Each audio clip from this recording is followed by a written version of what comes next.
J'aimerais commencer ce message, comme nous a demandé Gabriel d'être à l'écoute de cette parole, d'ouvrir nos cœurs.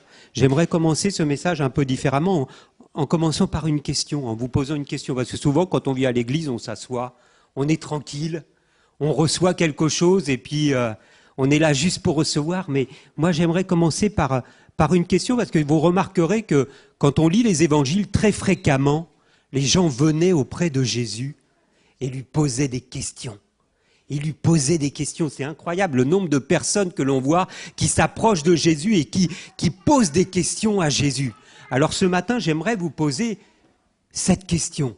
C'est pas question pour un champion, hein. On est à l'église ce matin, même si j'ai mis le slogan. Sa question que j'aimerais vous poser ce matin, c'est quel est le premier de tous les commandements ? Quel est le premier des commandements ? C'est une question que je vous pose. Hein. C'est pas, n'attendez pas la réponse de ma part. Hein. C'est moi qui pose les questions ce matin. Donc, d'après vous, c'est quoi le premier des commandements ?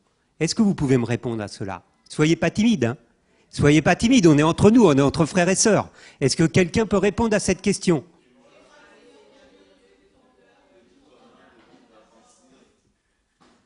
Ah. Amen.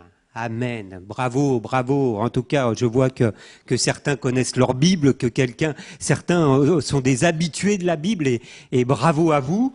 Et effectivement, ben justement, dans la Bible, une personne est venue auprès de Jésus et lui a posé cette question. C'était un docteur de la loi. Un docteur donc de la loi de Moïse, un spécialiste, quelqu'un d'autorisé, quelqu'un qui avait étudié la parole de Dieu, qui avait étudié les commandements, la loi que Dieu avait donnée à Moïse et au peuple d'Israël. Et cet homme est venu auprès de Jésus pour lui poser une question, cette question. Il n'est pas venu pour obtenir une réponse, il n'est pas venu auprès de Jésus pour obtenir la lumière. Il est venu auprès de Jésus pour le mettre en difficulté, pour le mettre à l'épreuve, nous dit la parole de Dieu. Vous voyez que même déjà à cette époque-là, il y avait des gens tordus. Il n'y a pas que maintenant. Hein. Déjà à cette époque-là, les gens étaient aussi tordus que maintenant. Cet homme qui connaissait, qui croyait connaître la réponse, est venu auprès de Jésus pour le mettre en difficulté. Et donc, il va lui poser cette question. « Maître, peux-tu me dire quel est le premier commandement ?» Il connaissait la réponse. Et d'ailleurs, tous ceux qui étaient autour, parce que vous savez que quand on venait poser des questions à Jésus, il y avait beaucoup de monde qui entourait Jésus. Et la plupart des gens qui étaient autour de Jésus ont dû se dire, mais oh, qu'est-ce que c'est facile ! Quelle question facile ! N'importe qui pourrait presque répondre à cela. Et la plupart d'entre nous pouvons répondre à cette question ce matin. Alors Jésus va lui renvoyer la question. Et il va lui dire, mais qu'est-il écrit dans la loi ? Toi qui es docteur de la loi, toi qui es censé savoir ces choses-là, qu'est-il écrit ? Qui lis-tu ? Et d'un seul coup, la pression change de camp. Il voulait mettre la pression sur Jésus et la pression désormais est sur lui. Et oui. Et alors cet homme va être amené à répondre ce texte que vous avez dit tout à l'heure. Il va répondre, qui lis-tu ? Tu aimeras le Seigneur ton Dieu de tout ton cœur, de toute ton âme, de toute ta force, de toute ta pensée et ton prochain comme toi-même. Jésus va lui dire, tu as bien répondu, c'est la bonne réponse. Mais ce n'est pas suffisant. Ce n'est pas suffisant. Parce que Jésus va rajouter, fais cela et tu vivras. Fais cela et tu vivras. Et alors cet homme qui était docteur de la loi devant tout le monde, qui était là maintenant en plein milieu devant tout le monde, se sent désarçonné et il se sent obligé de rajouter, mais qui est mon prochain ? Qui est mon prochain ? Il connaissait la réponse, mais d'un seul coup, il se trouve gêné parce qu'il sent bien que l'enjeu maintenant est devenu de taille. Alors il rajoute, mais alors, qui est mon prochain ? Et pourtant, cet homme-là ne savait pas qui était son prochain. Pourtant, il était docteur de la loi. On pourrait dire qu'aujourd'hui, il était diplômé de ces choses-là. Et vous voyez, il était diplômé, mais il n'avait pas de fond. Il n'avait pas de mise en pratique. Il lui manquait quelque chose. Parce que connaître la réponse ne veut pas dire que nous la comprenons. Et connaître la réponse ne veut pas dire que nous la pratiquions. Et encore moins que nous la vivions. Et pourtant, quand on y réfléchit bien, c'est quand même incroyable. Il s'agissait du premier commandement. Il était docteur de la loi, il ne comprenait même pas le sens du premier commandement. Comment pouvez-vous enseigner le peuple si vous ne comprenez même pas le premier commandement? Mais c'est grave. Le peuple ne peut être que conduit par un aveugle. Vous connaissez cette image, hein? Un aveugle. Imaginez un aveugle qui conduit des aveugles. Ça ne mène pas bien loin. C'est quand même terrible d'imaginer qu'ils ne comprenaient pas le sens du premier commandement. Alors que nous-mêmes, ici, sommes pour la plupart d'entre nous capables de le réciter de tête. Tu aimeras le Seigneur, ton Dieu, de tout ton cœur, de toute ton âme, de toute ta force, de toute ta pensée, et ton prochain comme toi-même. Nous sommes capables de le réciter. Mais est-ce que nous comprenons ce que cela veut dire? C'est bien là le sens de la question. Est-ce que nous comprenons le sens de ce que cela veut dire? Est-ce que nous comprenons ce que cela implique? Tout mon être doit être destiné à aimer Dieu, à penser à lui, à chercher sa présence, à rechercher à faire ce qui lui plaît. Pourquoi? Mais tout simplement parce que toute ma force doit être employée, toutes mes pensées, mon cœur, mon âme sont remplies d'amour pour lui. C'est cela la pensée du premier commandement. C'est important d'y réfléchir. Réfléchissons bien à cela ce matin. Gabriel disait, soyons à l'écoute de la parole de Dieu ce matin et faisons silence dans notre cœur. Comprenons, nous ne sommes pas à l'église pour répéter toujours les mêmes choses. Nous sommes à l'église pour comprendre la parole de Dieu et comprendre ce que Dieu attend de chacun d'entre nous. Est-ce que nous pouvons vivre cela? Est-ce que toute notre pensée, notre cœur, notre force peuvent être tournées vers Dieu? Ça semble difficile. Et pourtant, imaginez tout simplement cette image que nous connaissons quand vous rencontrez quelqu'un et que c'est le coup de foudre. Toute votre force, toutes vos pensées sont envahies par cette personne. Vous ne pensez plus qu'à cette personne. Elle est toujours dans votre tête. Vous pensez à elle, même si elle n'est pas là, vous pensez à elle. La nuit, ça continue de tourner dans votre tête. Et elle est présente constamment dans vos pensées.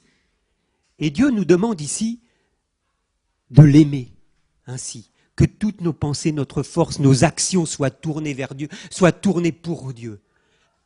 À l'image des auteurs des psaumes. Vous savez, les psaumes nous parlent de ces choses et nous voyons au travers des psaumes qui sont là pour nous instruire, pour nous enseigner, pour nous fortifier dans la foi, nous voyons au travers des psaumes que la pensée de Dieu animait leur journée, animait toute la journée, animait la journée et animait toute leur journée. Et nous voyons au travers de cela que cela est possible pour notre vie. Quelques textes des psaumes.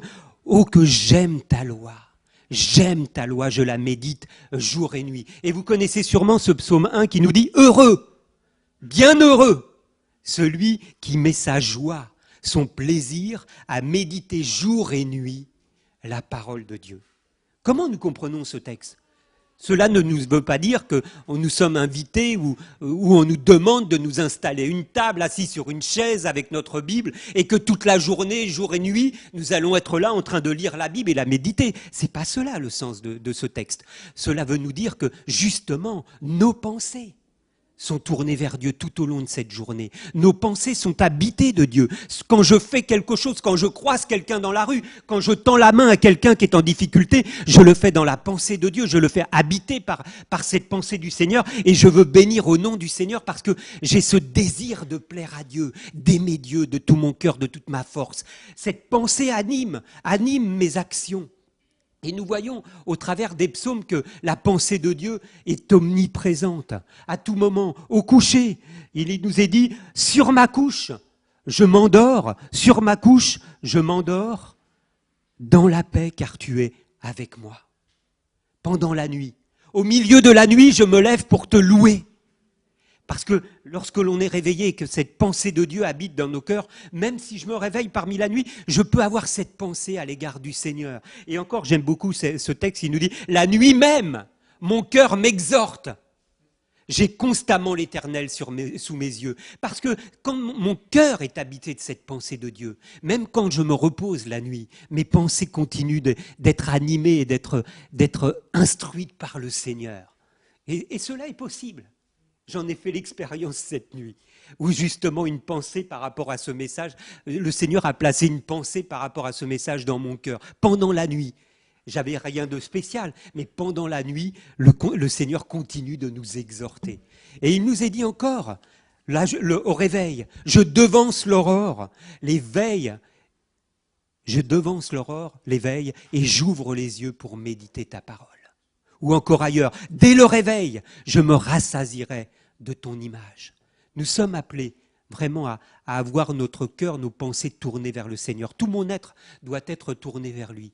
Non pas dans une contemplation stérile, mais afin de pouvoir au jour le jour être sa parole, d'être ses mains, ses pieds dans la vie de tous les jours. Jésus est la lumière du monde. Mais dans cette union avec le Père, dans cette union avec le Père, avec notre Seigneur, lorsque notre cœur, lorsque tout mon cœur, toute mon âme, toute ma force est tournée vers le Seigneur, alors moi-même, je deviens la lumière et le sel de la terre, parce que je suis animé par les pensées du Seigneur. Vous connaissez cette parole de la Bible qui nous dit que tout ce que vous faites, faites-le comme pour le Seigneur. Et c'est ce que nous voyons au travers de Jésus qui est notre exemple.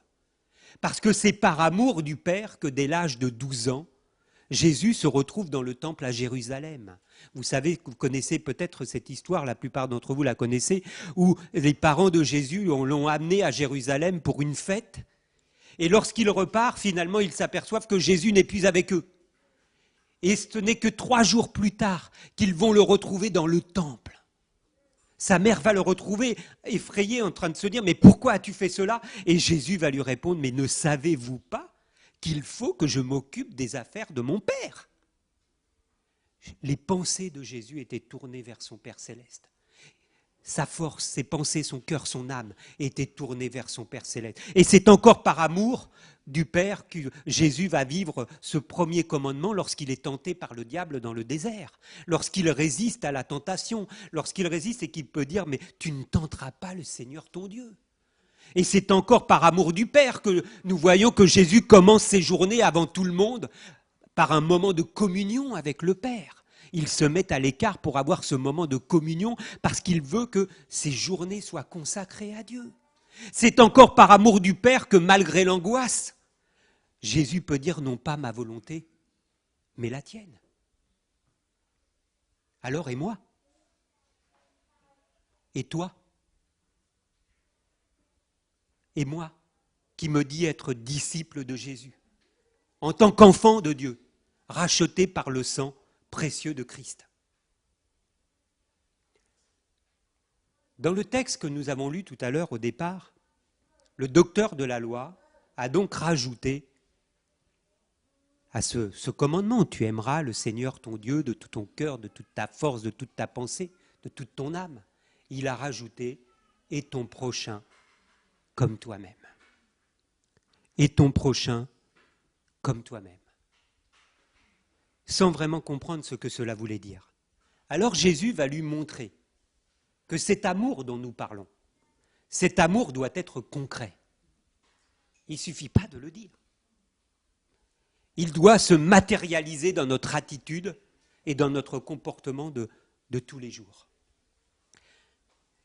Et nous avons une parole qui est très édifiante à ce titre, qui nous dit, si quelqu'un dit « j'aime Dieu », donc, tout le monde ici peut dire, si vous êtes venu ce matin au culte et que vous n'avez pas été obligé, j'espère que personne n'a été obligé ce matin, contraint, forcé de venir dans cette salle.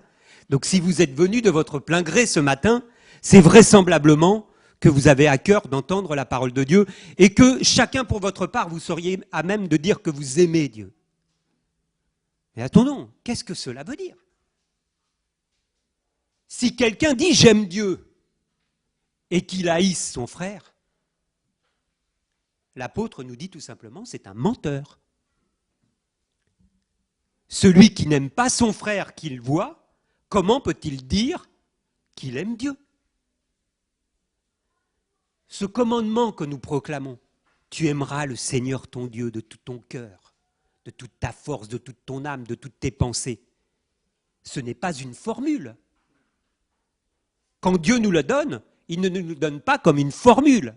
Et nous savons que, chrétiens comme nous sommes, souvent nous sommes habitués à des formules. Nous avons des formules dans nos prières.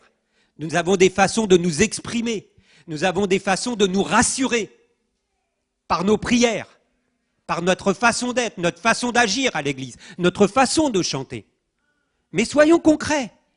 Lorsque Dieu nous donne le commandement, il ne nous dit pas juste de proclamer ces choses-là, de venir le dimanche matin et d'avoir une belle louange.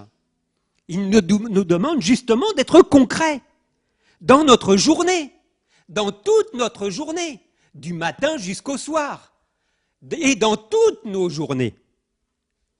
Parce que si nous nous contentons de formules, nous passons, non seulement, la Bible est assez dure, elle nous traite de menteurs. Moi, je dirais tout simplement que c'est que nous n'avons pas compris. Nous nous trompons par de faux raisonnements.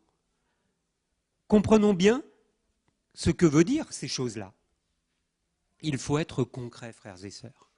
Aimer Dieu, c'est quelque chose de concret qui se matérialise dans notre vie de tous les jours, de tous les instants, dans tout ce que nous faisons.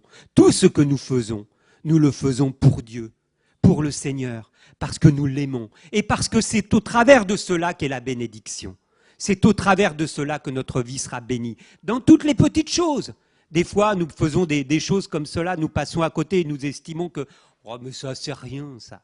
C'est rien, ça. Je peux à la rigueur même ne pas suivre cette règle parce que c'est rien, ça. » Tout est important pour le Seigneur. C'est notre état d'esprit qui en découle. Et donc, justement, Jésus va donc raconter une histoire à cet homme pour essayer de lui faire comprendre. Une histoire, justement, qui va mettre en action un sacrificateur et un lévite.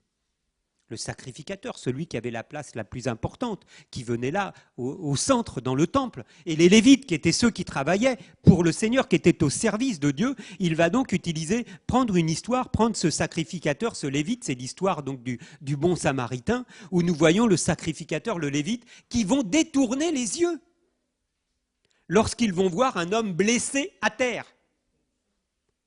Cet homme qui venait de se faire dépouiller par des brigands. Tout cela nous montre que nous pouvons être au service de Dieu, nous pouvons dire que nous aimons Dieu sans vivre le commandement. Parce que ce n'est qu'une histoire, ce n'est qu'une parabole. Mais dans cette histoire, comprenons bien que si tout leur cœur, toute leur âme, toute leur force, toute leur pensée avaient été tournés vers Dieu, ils se seraient tournés vers cet homme blessé qui était à terre. Donc prenons garde de ne pas passer à côté de ce que veut dire la parole de Dieu et qu'au travers de façons, de comportements, d'habitudes, nous passions complètement à côté de la bénédiction parce que nous allons y venir. Le commandement, il a un but, c'est la bénédiction dans notre vie. Comprenons bien que Dieu et notre amour pour Dieu ne peut pas être enfermé dans une case. On est habitué, être humain que nous sommes, raisonnables, habités de la raison, à fonctionner avec des schémas. Dimanche, 10h, 12 heures. Dieu. Le matin, 7h, 7h15, Dieu. Je ne sais pas si vous remplissez des plannings pour faire votre organisation de la semaine, mais que vous ayez un planning ou pas, il n'empêche que c'est comme ça que nous procédons. Donc aujourd'hui, on est 10h, non 11h15. Donc on est dans le planning, c'est bon. On est dans la rubrique Dieu. Excellent. Nous avons toutes sortes d'activités à planifier dans notre organisation. Alors, évidemment, il y a le travail, le professionnel, il y a le scolaire, il y a nos loisirs, nos loisirs. Il y a la télé, la télé. Il y a un planning, il y a la télé. Et puis il y a les activités de l'église. 10 heures, 12 heures. Aussi, je suis d'école du dimanche, et ben, il faut aussi que je me prépare. Donc dans mon planning, j'ai aussi un créneau où je dois préparer les chants. Gabriel a dû sûrement prendre dans son créneau un petit temps pour préparer ses chants ce matin. Un créneau, voilà. On fonctionne, on planifie, on organise notre temps. Il y a un temps pour tout. Il y a également un temps pour Dieu. Dieu a son créneau. Et nous sommes contents parce que dans tout ça, c'est pas facile, hein. C'est pas facile à organiser, c'est compliqué, il y a tellement de choses à organiser. Mais au final, on a réussi à tout caser. Et on est content, on est satisfait, parce que, ça y est, on a réussi à mettre tout dans les cases. Mais nous avons tout faux, frères et sœurs. Parce qu'en agissant ainsi, nous sommes mais très loin de la mise en œuvre du commandement. Parce que Dieu est tout en tous. Il doit être notre tout. Dieu est hors du temps. Dieu n'est pas dans les créneaux, Dieu n'est pas dans les cases. Réalisons un peu. Nous agissons comme si nous raisonnons avec Dieu, avec le service pour Dieu, comme si c'était une activité. Mais ce n'est pas une activité. Dieu est hors du temps. Et nous agissons comme si nous étions les maîtres du temps, où nous organisons notre temps. Mais ce n'est pas ça. Ce n'est pas la notion que Dieu veut dire au travers du commandement. Nous passons à côté. Réalisons un peu, déjà premièrement, quelle est notre condition humaine. Nous ne sommes pas les maîtres du temps. Bien au contraire. La parole de Dieu nous dit toute chair, c'est-à-dire tout homme, toute femme, est comme de l'herbe. Et tout son éclat comme la fleur des champs. L'herbe sèche, la fleur se fane, mais la parole de Dieu, la parole de notre Dieu subsistera éternellement. L'homme est comme l'herbe. Quand l'herbe sèche, la fleur, son éclat, tombe. C'est Moïse qui écrivait déjà dans le psaume qui nous est rapporté dans la Bible, dans le psaume 90, qui nous dit « Les jours de nos années s'élèvent à 70 ans, 80 pour les plus robustes. » Et puis nous avons un peu de chance d'être à notre époque, un peu plus on peut espérer maintenant avec les progrès de la science. Mais Moïse rajoute, mais 80 ans, peut-être 90.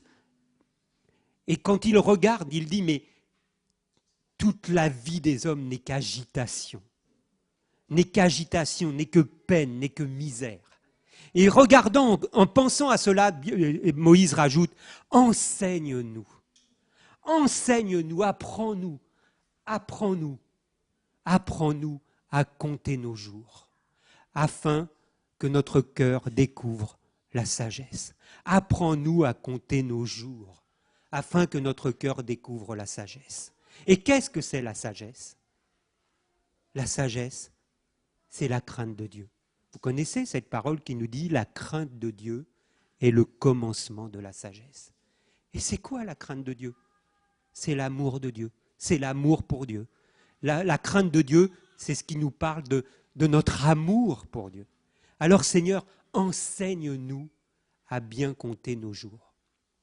Et la Bible, justement, à cet effet, a une histoire étonnante qui nous est racontée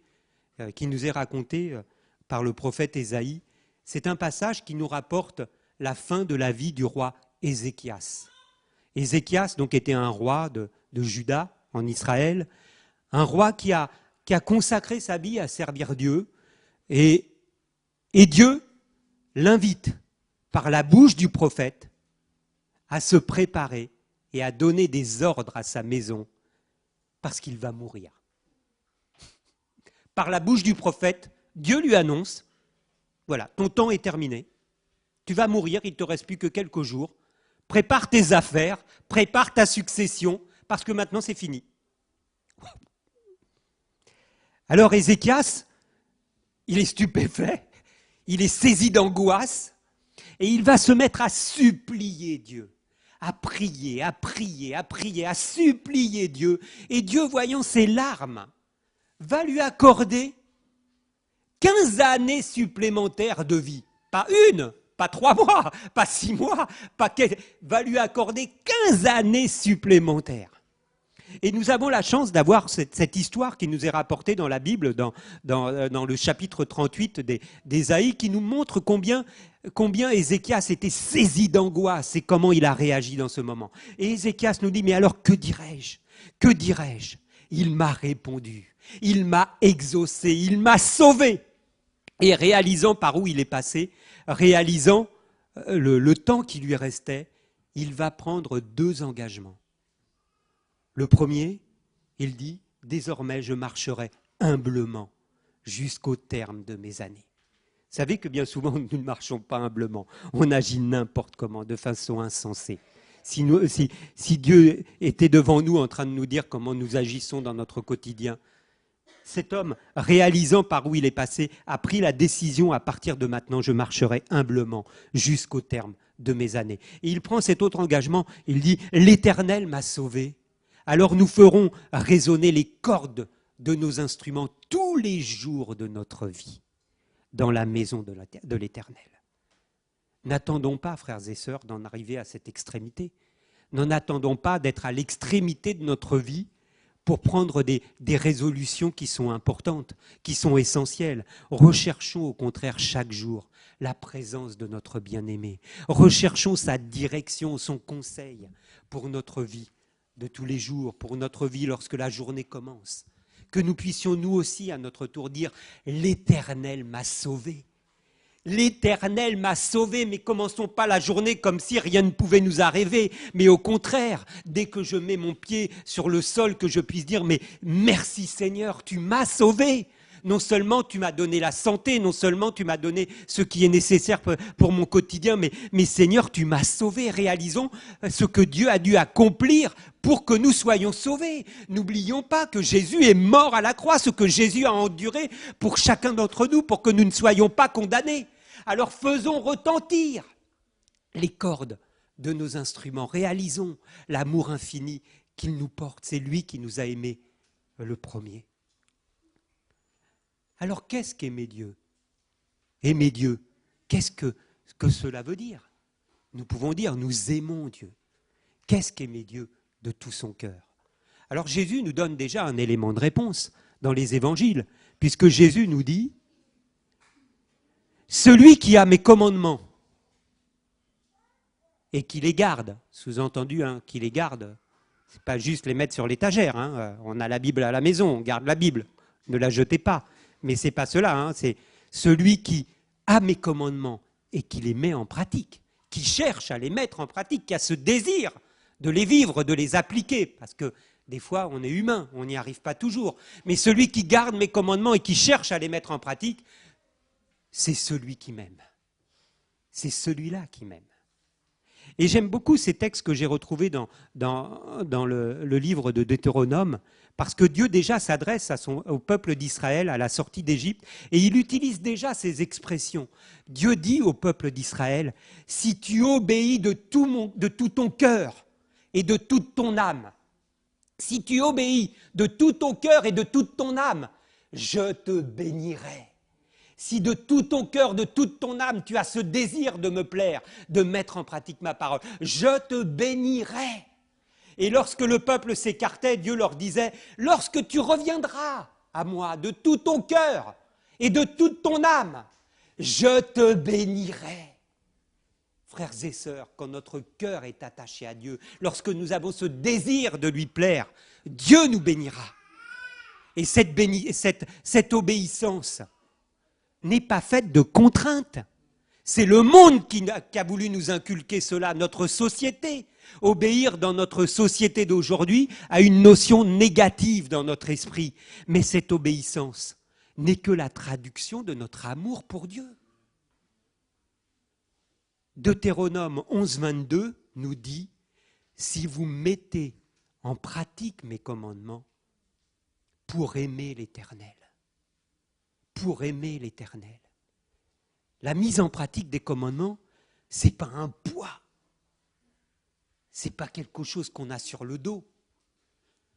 Dieu nous a donné les commandements pour que nous parvenions à l'aimer, pour que nous arrivions à l'aimer, pour que nous arrivions à lui plaire, pour que notre vie rende honneur à notre Seigneur. Les commandements, les prescriptions sont destinés à nous permettre d'aimer Dieu et d'être bénis dans notre vie. C'est cela que veut dire ces commandements. C'est pas « oh là là, il y a ça à faire ». Mais non. En mettant en pratique cela, nous nous habituons à plaire à Dieu, nous nous habituons à vivre comme Dieu le désire. Et nous verrons la bénédiction de Dieu qui va reposer sur notre vie. Et Dieu nous rajoute cela, parce qu'on pourrait dire « ah là, mais c'est compliqué ». Mais le texte nous dit au contraire, ce commandement n'est pas au-dessus de tes forces. Il n'est pas hors de ta portée.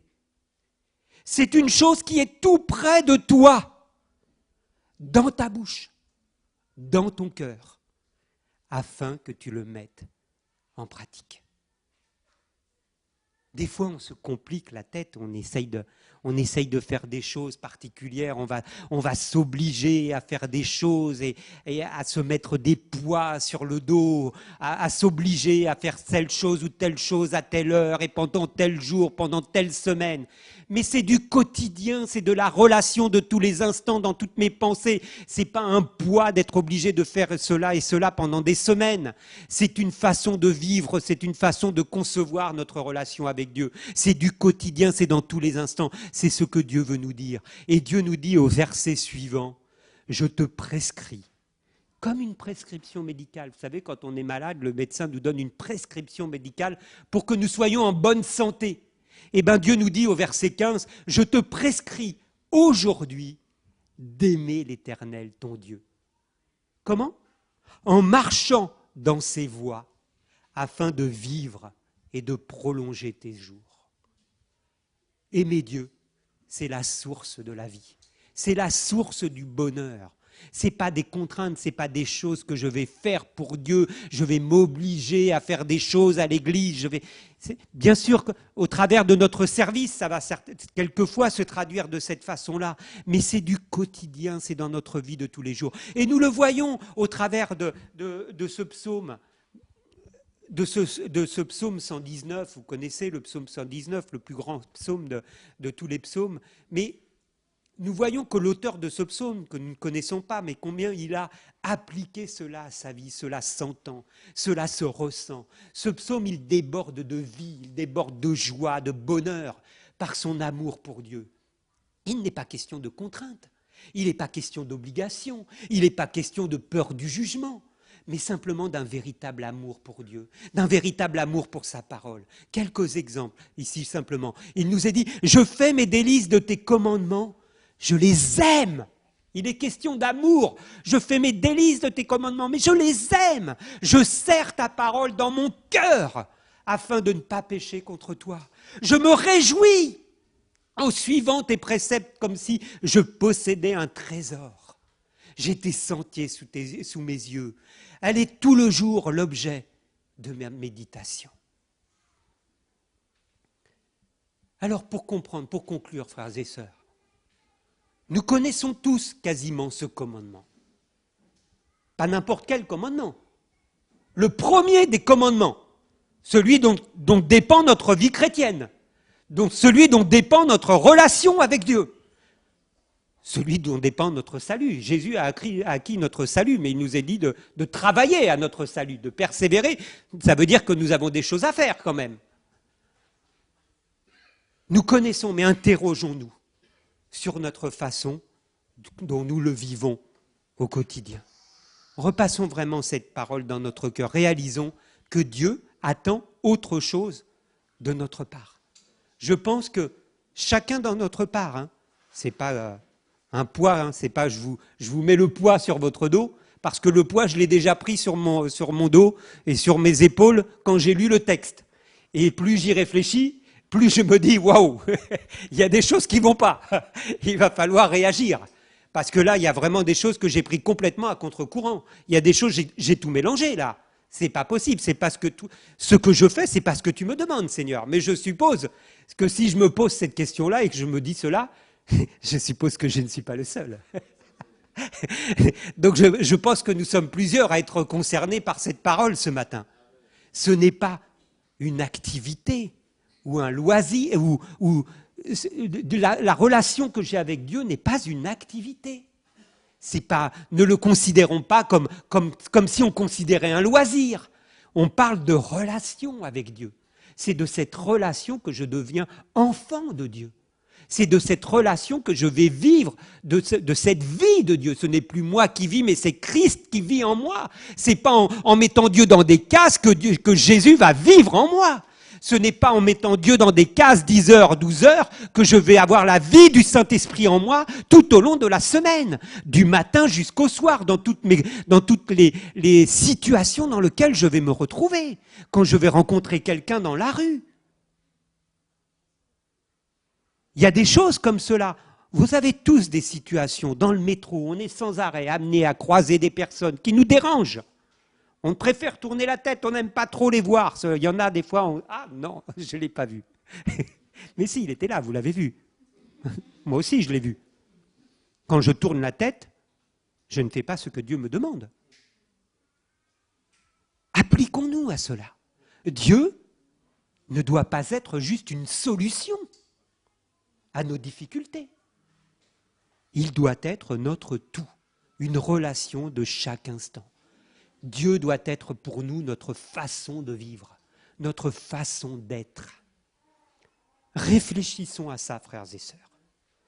Parce que je pense que nous sommes nombreux à avoir pris les choses dans le mauvais sens. Ou peut-être que nous l'avions pris dans le bon sens, mais que peut-être qu'au fil du temps, nous nous sommes habitués et à avoir tellement de choses à faire, à caser les choses comme cela. Ce n'est pas cela. Tu aimeras le Seigneur ton Dieu de tout ton cœur, de toutes tes pensées, de toute ton âme, de toute ta force. Ça veut donc bien dire que tout ce que je le fais pour le Seigneur et ton prochain comme toi-même.